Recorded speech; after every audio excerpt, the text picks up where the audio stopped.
กันเป็นไงอ่ะแม่อะไรอ่ะก็แรกหรอกถ้าเป็นเข้าโหัวเสื้อไปง่ายๆแบบนี้ซะแล้วก็มีได้กันต่อเป็นผู้สอนแต่ละเองเนาะไปแล้วก็ไปฟังการทำงานที่เพิ่นเว้ามาแล้วก็มาศึกษาไปมาเลเซียด้วยกันไม่รู้จักธุรกิจนี้มาก่อนเลยแต่ไปทริปแรกไปเอเชียคอนเนคชั่นเลยเป็นไงครับต่อไปเป็นพญาเขาเอิ้นว่าพญาเป็นเยื่อหุ้มสมอง เป็นพยาธิแต่ว่าเป็นโรคเยื่อหุ้มสมองแม่เป็นได้3 ปีถ้ามันจะเอาไปคิดดูต้นโรคเนาะพอโรคมันจะสาวมีความลำบากหนักหนาสาหัสเห็นลูก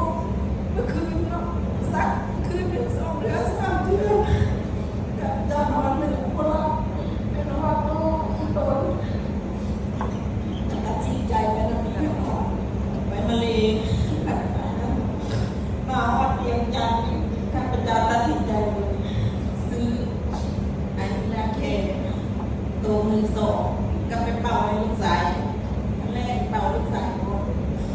เป่าข้างนี้ลูกชายมันก็ประหยัดแนวเป่าเนาะมันม้วน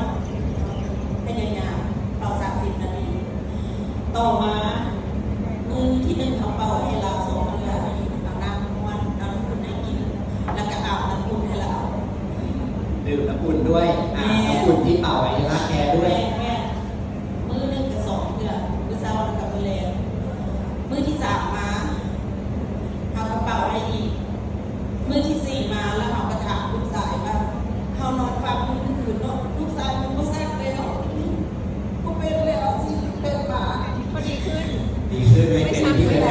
ไม่ชักแล้วแม่เลยเขาจะช็อก2 ครั้งตอนนั้นคือจะช็อกตลอดแต่คืนนึง2เป็นมา10 ปีเป็นได้3 ปี20 กว่าปี20 ปีแต่เป่าแค่กี่วันนะครับ3 5 4 วันที่4ลูกชายที่ลูกเครื่องตัวนี้มาให้แม่เป่าตัวนี้ให้ลูกกินเป่าตัวนี้ลูกอ่ะเป่า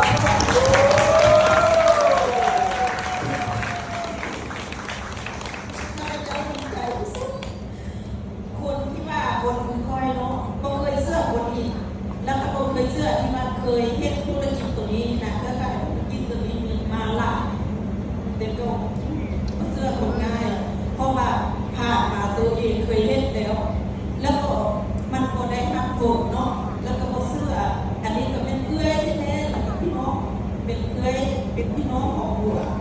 ส่วนไปนะก็อยากไปคิดว่ามันจะรู้ดีเนาะแล้วก็รักกันมาใส่ได้7 มื้อแล้วมาถามลูกชายว่าอันนั้นลูกแม่เป่าอันนี้แล้วลูกเป็นจังซี่บ่น้องถามมันว่าลูกก็เป็นแล้วบอกว่าฉันเป็นแล้วแต่ละมื้อเนี่ยลูกมาแล้วก็เป็นลูกเครื่องที่มาให้น้องมาให้เป่าเดี๋ยวนี้ข้าพเจ้าดีใจล่ะว่าเป่าลูกชายดีตัวนี้ข้าพเจ้าเป่าแล้วลูกชายแล้วเอาขายให้คนอื่นละซื้อตัวแล้วตัวพี่เนี่ย10 บาทหาได้กี่เครื่องแล้วตอนนี้พี่บอก3 เครื่องพรีเมียมแล้วก็4 เครื่องไอ50ป๋า